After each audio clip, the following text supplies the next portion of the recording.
Ladies and gentlemen, boys and girls, children 18 plus. You are tuned in to the Loan Officer Podcast with me, Dustin Owen, and my main man, JC. John Coleman. Dio, what's poppin'? How you doing today? I'm great. How are you? I'm doing fantastic. I went and had a beautiful lunch with a guest we've had on the show. Okay. A gentleman by the name of Patrick Shishayan. Shout out Patrick Shishayan. Yeah, Patrick's going to make my son's day. Why is that? So Patrick's a gamer. He's all into video games, computers, building computers. Right. And the computers these kids are building these days, and Right. kids, Patrick's like in his early 30s. I'll call him a kid. He's a kid. He's a He's child. a decade Yeah. younger than I am. Yeah. They're like really cool computers with lights and graphics and like videos. They're not the Gateway HP Hewlett Packards we used to get back in the day from good old Circuit City. No, they're not. So back in like December, all my son wanted to do is build his own PC. Want to build it? Yep, want to build a PC so he can play Call of Duty and I don't Minecraft. know, What man. else do these kids I don't play? know. I need a better GPU so I got no lag on my 120 hertz frame rate or something. Okay, something like that. Well, super long story short, here we are in June, so it's been a solid half year. Okay. My son's computer's still not built because of the backlog of computer parts, right? Yeah. Supply chain issues, et cetera, et cetera. Patrick came through. Come to the rescue. Patrick came through because he's into this. He has some ends. He knows some people. Look, Patrick's a loan officer. What do we teach on the show all the time? Hey, loan officers, they got a guy or a gal. Yes, loan officers know people. That's why each and every person in the United States of America should have a loan officer, a good loan officer in Yeah. their back pocket at Right. all times. So Patrick knows people. Patrick came through with not just a GPU, but also a badass monitor and a pretty pimp-ass keyboard. Jesus. Yeah, so I had to meet Patrick for lunch. I paid for lunch. Then I struck Patrick a big fat check. What? At which point my son's going to have to dig out of his bank, his little piggy bank. Oh my God. Plus his college savings, and he'll probably owe me like $100 a month for the rest of the year to pay me back. But hey, It's all worth it. homeboy's going to have one of the best gaming computers on the block I know. Until next month. until next month. And don't then if don't the- tell me that. I'm Don't just tell like, me that. that is the cyclical nature of upgrading computers. Yeah. Hey, real quick before we start, shout out to our boy Ty. Shout out to Ty. Yeah, so I noticed that the cover Yeah. for Madden 22 was announced. Yep. And it's Brady Mahomes. Yep. And you know Ty better Yeah, than I do. yeah. He was like heavily involved in that, wasn't it's he? double the work. That's all I mean. Yeah. It was double the work, putting two people on there? Oh, yeah. It's, Yeah. Of course. He looked exhausted in his IG post, but he also looked pretty happy. Yeah, it's happy to be over, but also exhausted because it was nonstop, coast to coast, north, south, east, west. It's all over the place. But Yeah, but he's hanging out with Mahomes and Brady. oh, yeah. I mean, that doesn't suck. I mean, it doesn't suck. Yeah. The in-between, though. Yeah. Good. You know what would suck, though? What If you worked in a profession, whether you were a realtor, whether you were a home builder, you were a loan officer, a processor, an underwriter, you worked in an industry that revolved around real estate. And by Okay. real estate, I mean the purchase and the sale of real estate. Right. And you didn't understand the cyclical nature.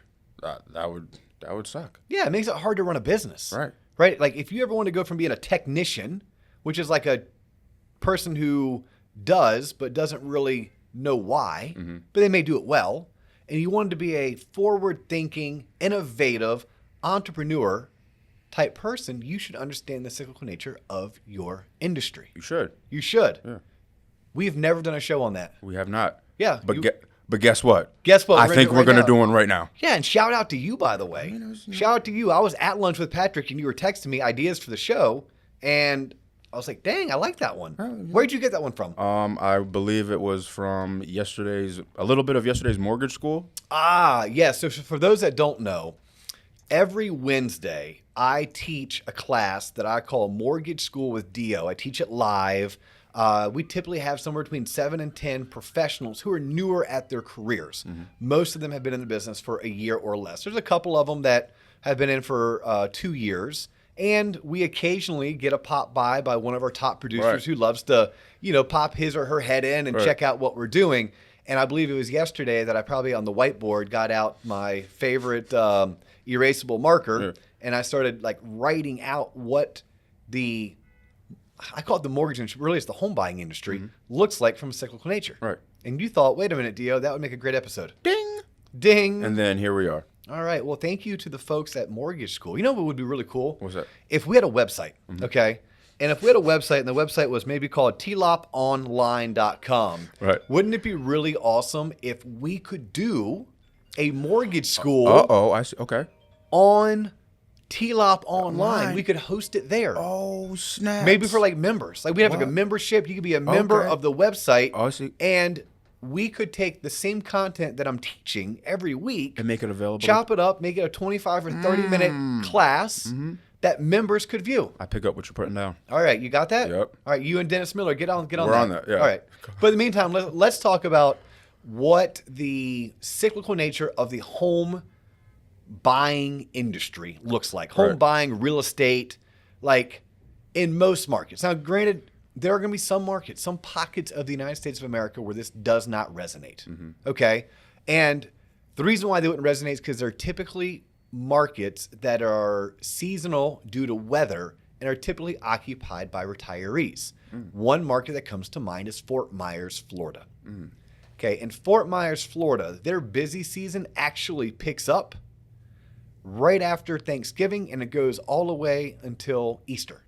Really? Yeah, because all of the snowbirds from Wisconsin and Minnesota and Indiana, they like to leave the cold weather and they like to go to Southwest Florida. Okay.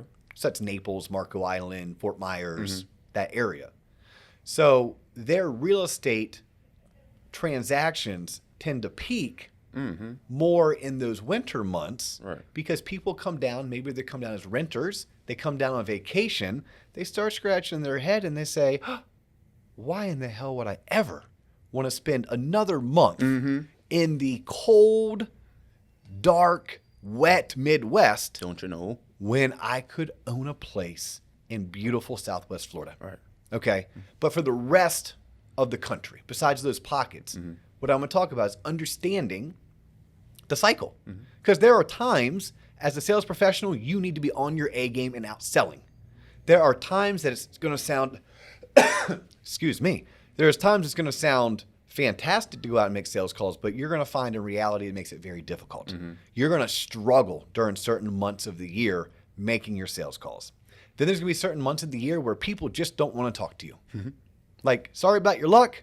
So I think it's acknowledging that and preparing for it that allows professionals who sell real estate or they sell mortgages or they work in auxiliary businesses that support this industry to understand what that looks like.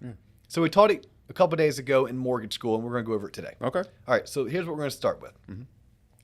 And we're going to start January 1st all the way through December 31st. Thank you. I was about to say, don't start me off in August or something. I'm not going to start you off in August. All right. Yeah, you know there's certain companies out there that they have their fiscal year versus the calendar year. Hella weird. Yeah, I'm like, oh my God, I'm so confused. Your fiscal year starts in October? Yes, fiscal, but Q1 ends in December, but don't listen to us. Yeah, it's like, I don't understand that. Yeah, no, we're not going to do that to you guys. Okay, good. Okay, and girls. Hey, before we get started. I thought Before you had we really get started, you thought I forgot. All right, if you're checking us out for the first time, thank you. If you're tuned in on YouTube, please know you can also check us out on Spotify, Apple Podcasts, Google Play, and anywhere else you can find podcasts. If you're listening to us on one of those podcast mediums, but you would prefer to watch us, we have a YouTube channel. If you're into social media, please know so are we. We're on TikTok. We are on Instagram. We are on Facebook. We are on LinkedIn at the Loan Officer Podcast. He's John Coleman. Look him up on Google. I am Dustin Owen, and you can find me on LinkedIn. Yes. Finally, share us, subscribe, like, and comment.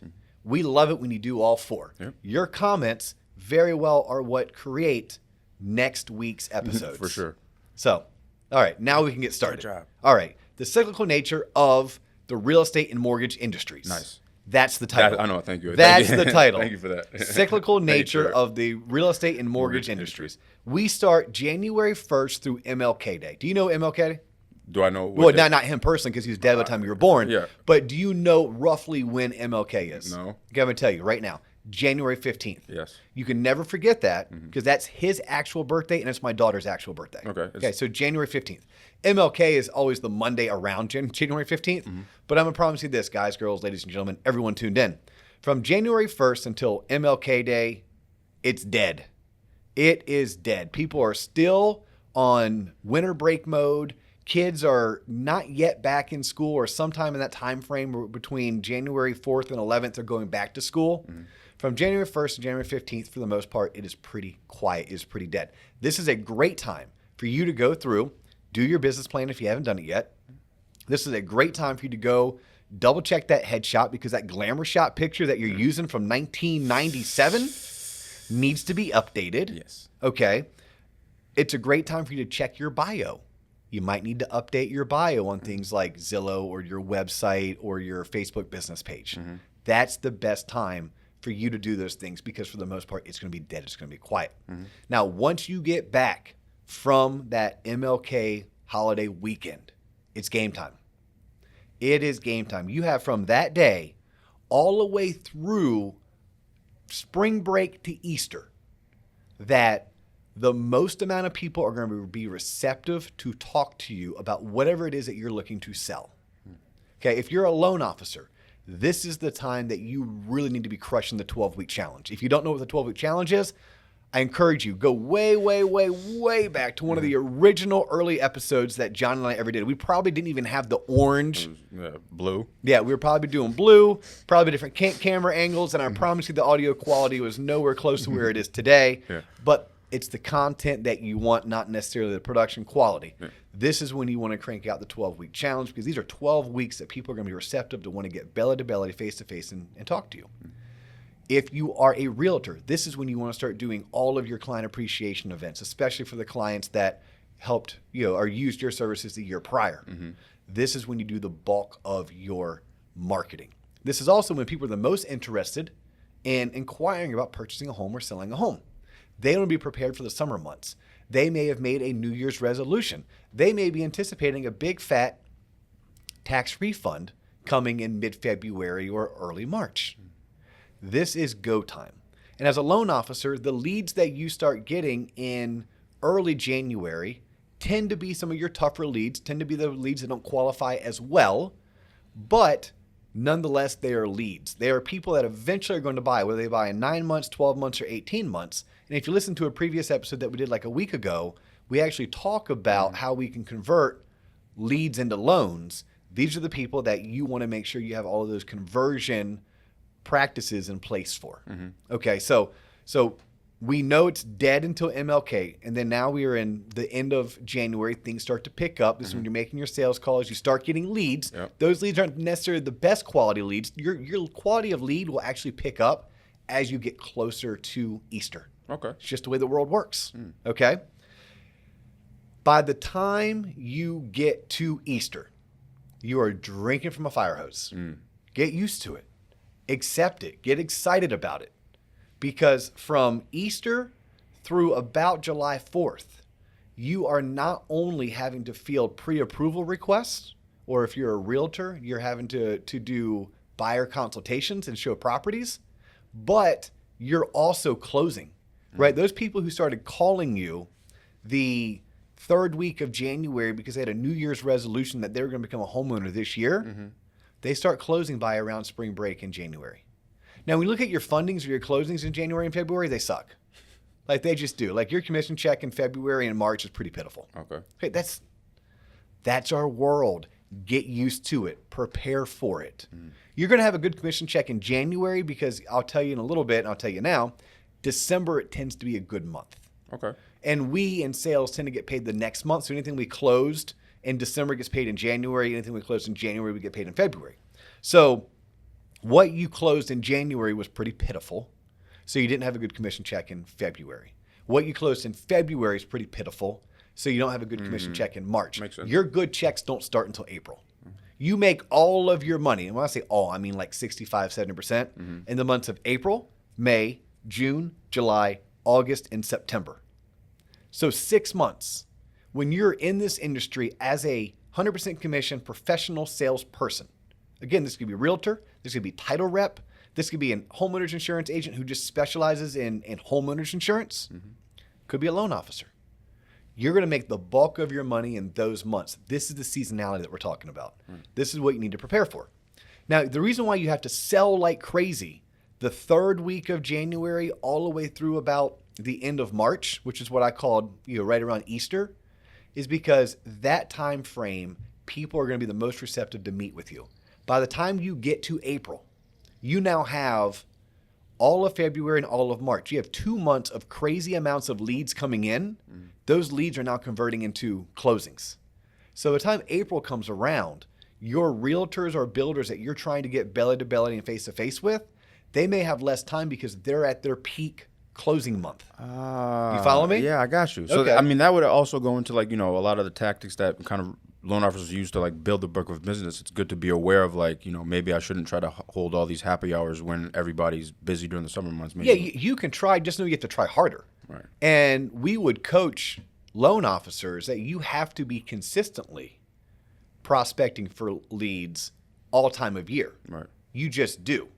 But whether you're a loan officer trying to build relationships with realtors and builders, or you're a fisherman going out in the lake trying to fish, you also need to know the seasonality of what you're doing. Right. Right? You need to be able to fish hardcore when the fish are biting, right? If fish typically some species of fish the bite will be crazy when they're spawning. You have to know when the spawn is, and you have to be ready to go out.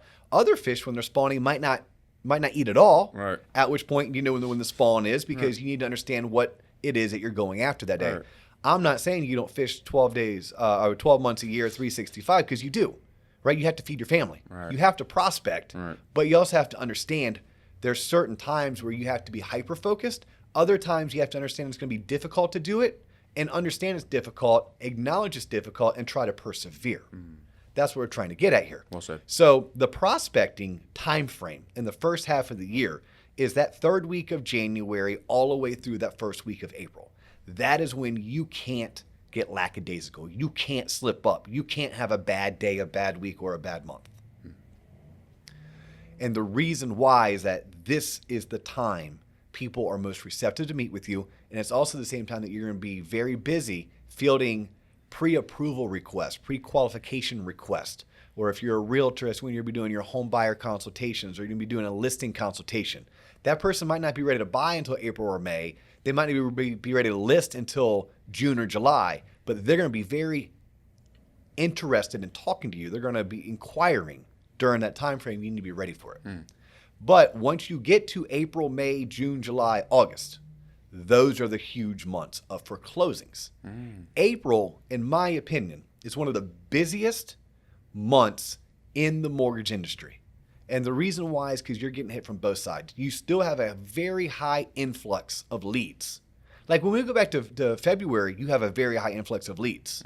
But February doesn't have a big high influx of closings. Because you got to think, the lead that came in today, you close in 2 months. The lead that came in today, you close in 6 or 9 months. Very rarely does someone call you today and they close in 30 days. Right. Now, when that happens, it's like, oh my God, that is gravy. Right. And that does tend to happen in the months of May, June, and July, and also December.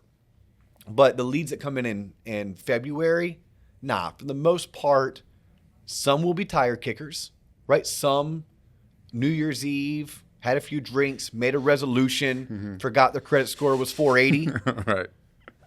So there's a certain amount of that. And that's what I'm getting at when I say the leads tend to get better as the year progresses. So the leads you get the third week of January, lower quality. By March, higher quality. By April, legit. May, legit. So you're busy in February fielding calls, but you're not busy closing loans and making money. Then we get to March, you're still very busy with leads, fielding calls and inquiries. You start to have a few closings because people have that thing called spring break typically in March. And people are like, you know what? I want to go ahead and move during spring break. I only have 2 months left of school. I can make sure my kids get transportation to their current school. I don't have to disrupt their life.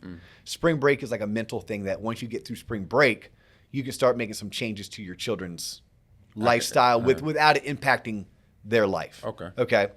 April, now people are like, hey, I'm serious. Like I really want to buy or sell a house. And you have closings because you had a bunch of inquiries in February. You had a bunch of inquiries in March. So now you're getting closings in April, but you're also getting an influx of people who want to buy or sell in May, June, July, and August. Right. So April and May are by far, if you're ever going to feel like you're drinking from a fire hose, you're putting in 12-hour days, heads up.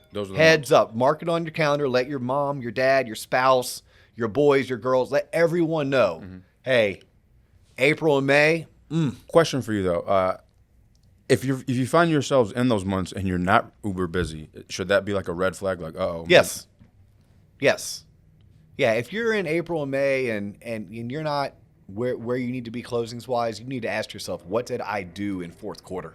Right. What was I not doing that third week of January? Was I still in holiday mode on after MLK? Because that's what I'm getting at. Like after MLK, it's go time. If you stay in that holiday funk January 1st through 15th, hey, that's all right. Like I'm gonna tell you not to. I'm gonna teach you and coach you. No. You need to be business planning. Right. You need to be updating bios and websites and certain things you need to be doing from an organizational standpoint to prepare for the year ahead. But if you get to April and May and you're not putting up good numbers for you, and by the way, good numbers for you could be 6 loans, could be 4 loans, could be 6 transactions, 4 transactions if you're not in the mortgage business, or it could be 12. But that's when the big months start. The biggest months are June, July, and August. Hands down. Now, there's exceptions. Last year, 2020 was a huge refi year. So for many of us, October was our best month. Okay, that's an anomaly. That's a throwaway. Right. Usually October sucks. Terrible. Okay. Like, bad. We'll get there. Slowly but surely, John, I promise you, I'll get you guys there. Right now, I think we're still in April. Yeah. Just know April and May have the highest amount of leads and closings combined. It's a lot of touches. You're pre-approving clients, or you're doing home buyer consultations, or you're doing listing appointments, and you actually have transactions closing. Those are crazy. By the time you get to June, it slows down on the inquiries. The amount of leads coming in are much lower in June as compared to February. Really? But your closings are still through the roof because you got to think, you were drinking from a fire hose March, April, and May with leads coming in. You're doing consultations and inquiry requests. So you're going to have a really good closing month in June, a really good closing month in July, and another one in August. August is a month that's always sneaky, in my opinion. Okay. It's pretty slow. Really? It's pretty dead, but you have a good closings. And think about it. Loans closing in August, they were probably pre-approval requests in May.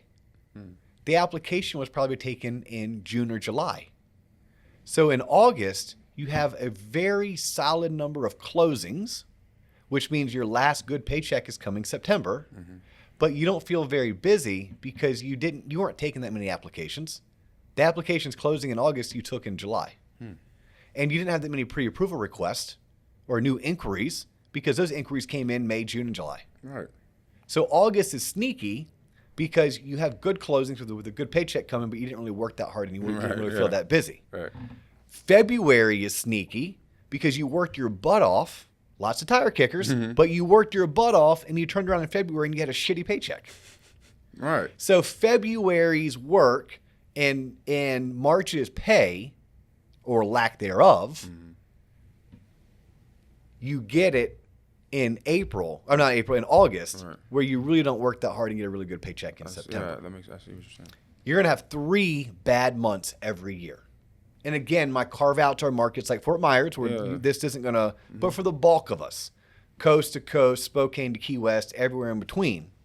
I don't know about Alaska and Canada. We don't do loans in Canada. And Hawaii. So maybe some of our Hawaii listeners can reach out and comment and let us know how things work in Hawaii. I would guess Alaska is this times 10 because, they have months where it's just freaking dark and cold.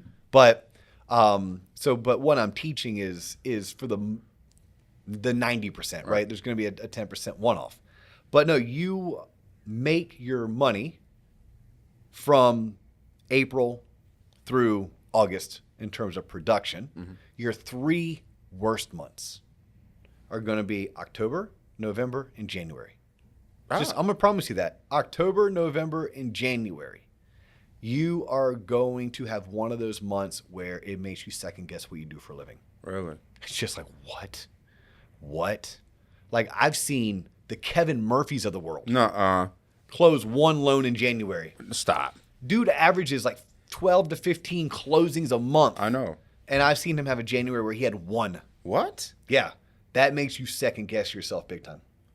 That's good to know, though, for loan officers, because then they'll be like, oh, it's just January, so I shouldn't freak out. You shouldn't freak out, but sometimes those months is what you need, right? To get the anxiety going, to get the competitive juices flowing, and to give yourself a good kick in the rear.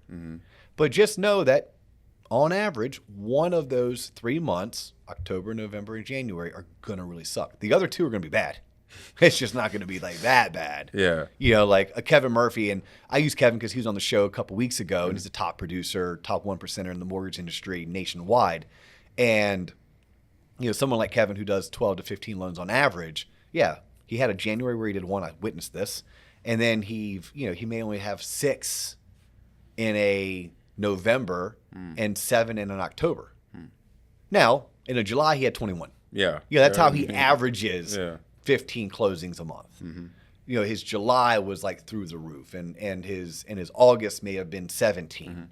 But which 2 months was Kevin probably the most worked, the most just like drinking from a fire hose? I'm gonna say April And May. yes, April and May. I want people to understand that April and May is going to be 2 of your most tiresome, in a good way, months, because they are heavy lead months and heavy closing months. February, heavy ass lead month, you ain't got nothing closing. August, heavy closing month, but you have no leads coming in. And you have no leads coming in August, and that's why October, November Yeah, just trash. are just trash. And you have to think about, like, let's think about the psyche of the consumer. Well, what transpires, right? We talked about New Year's resolutions, a new year, a new me, income tax refund checks. Then we talked about spring break. Spring break for those people who have kids. People with kids tend to be homeowners. Then you start talking about the summer months. Well, if you're going to move your family, you want to do it during the summer. And then you want to have the kids in their new school by August.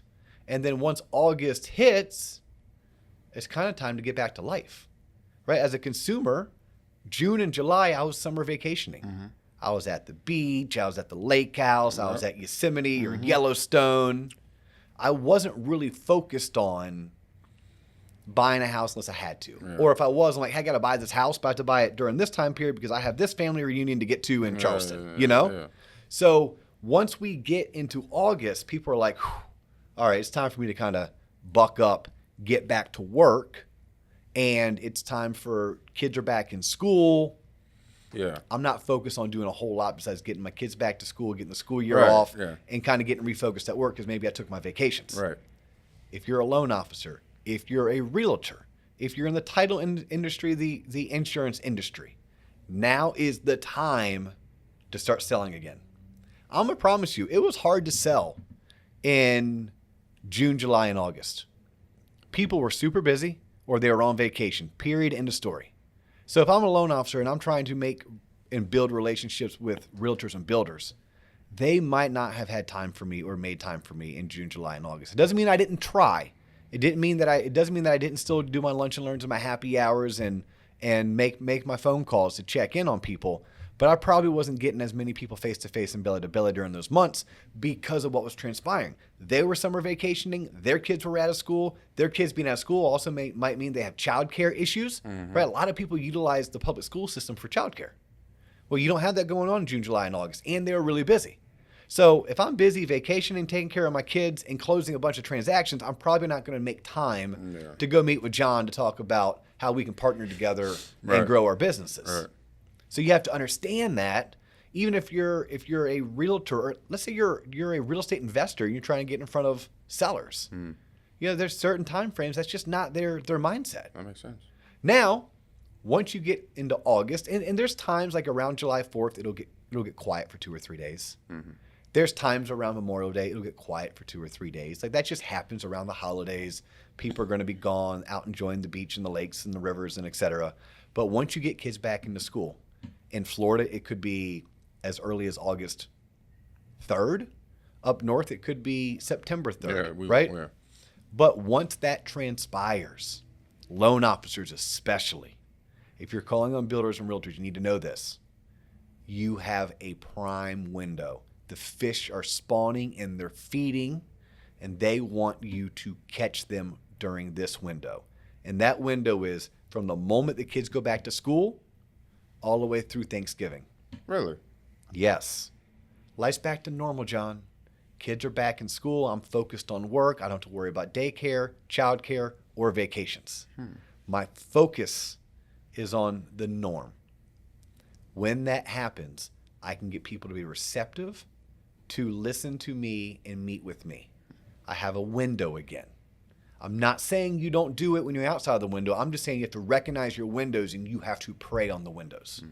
So this window is going to be from when school ends all the way through Thanksgiving. This is your time if you're going to do the 12-week challenge again, which look, anyone who's looking to grow their business, whether you're establishing it or you're taking it to the next level, there's nothing wrong with doing the 12-week challenge twice.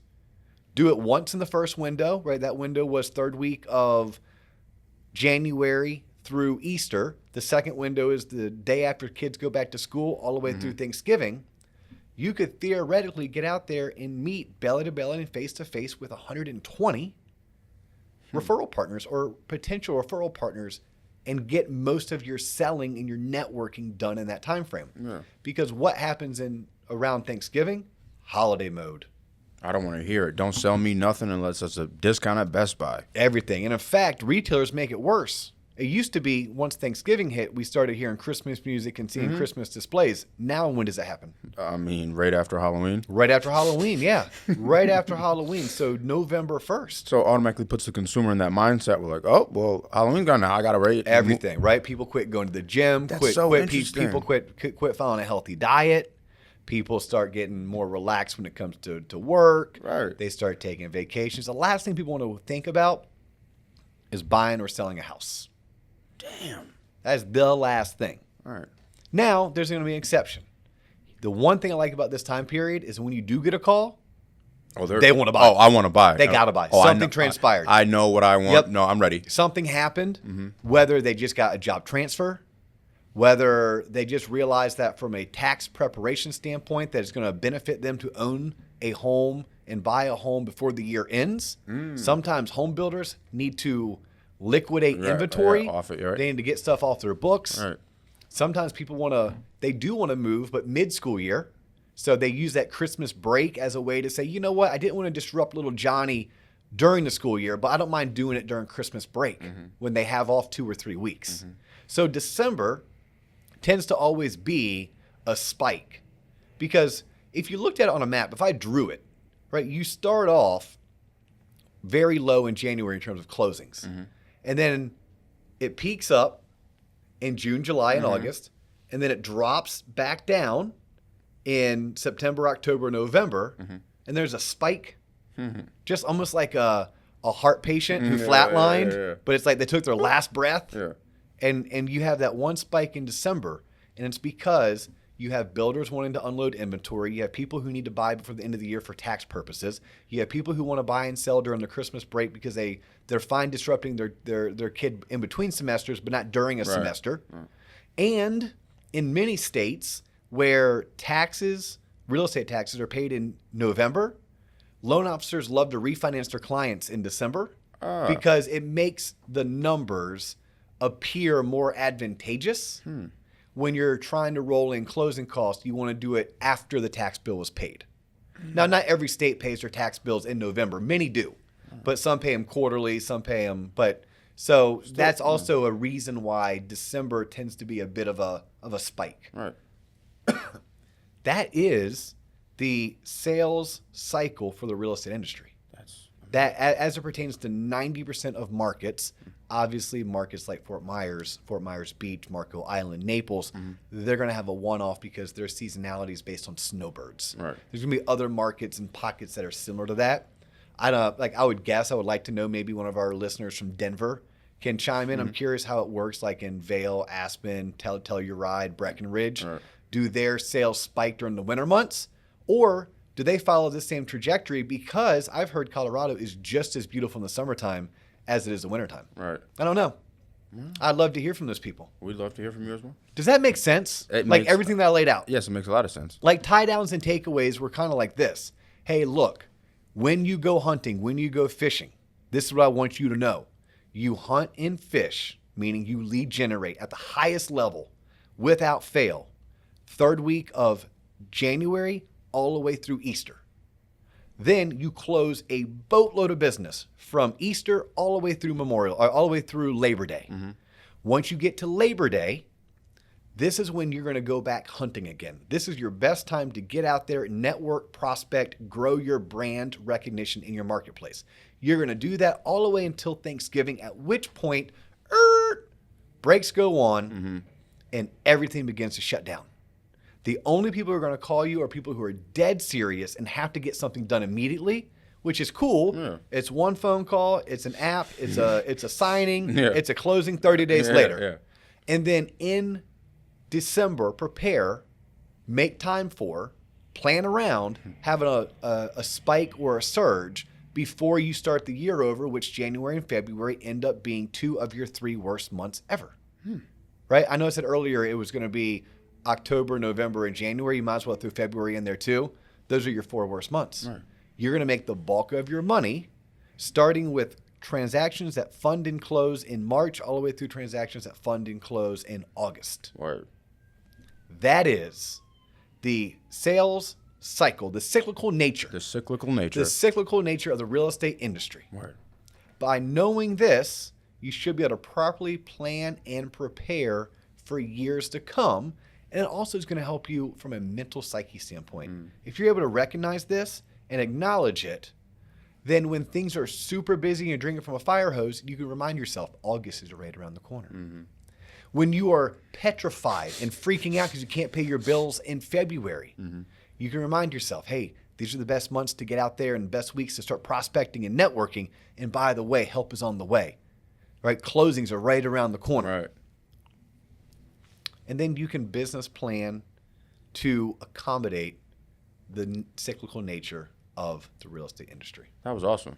Yes. Thank you for allowing me to talk on this topic. It was a great suggestion. I hope our listeners and our viewers have enjoyed it as much as I enjoyed presenting it and as much as you enjoyed lobbing me the idea. Yeah, no, it was good. If you guys have questions, if you have comments, if something didn't make sense, hit us up.